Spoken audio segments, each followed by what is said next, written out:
1872 সালের ডিসেম্বরে আটলান্টিক মহাসাগরের বুক চিরে ধীরে ভেসে আসছিল একটি পরিত্যক্ত জাহাজ।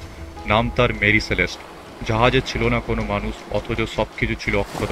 কি ঘটেছিল সেখানে আজও কেউ জানে না। মেরি সেলেস্ট যাত্রা করেছিল নিউ ইয়র্ক থেকে 1872 সালের 7ই নভেম্বর।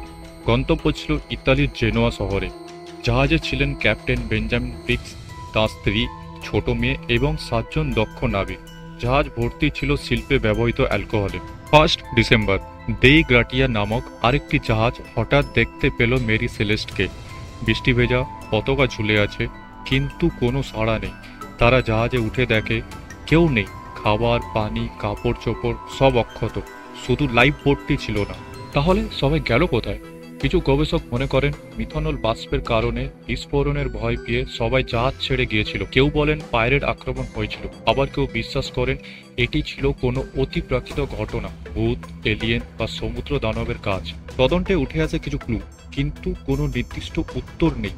শতাধিক বছর কেটে গেল, মেরি সেলেস্টের কাহিনী আজও ইতিহাসের এক অমীমাংসিত রহস্য। এ যেন এক ভুতুড়ে ছায়া যা হারিয়ে যায় গভীর সমুদ্রে। আপনি কি বিশ্বাস করেন, দুর্ঘটনা না ভুতুড়ে কিছু?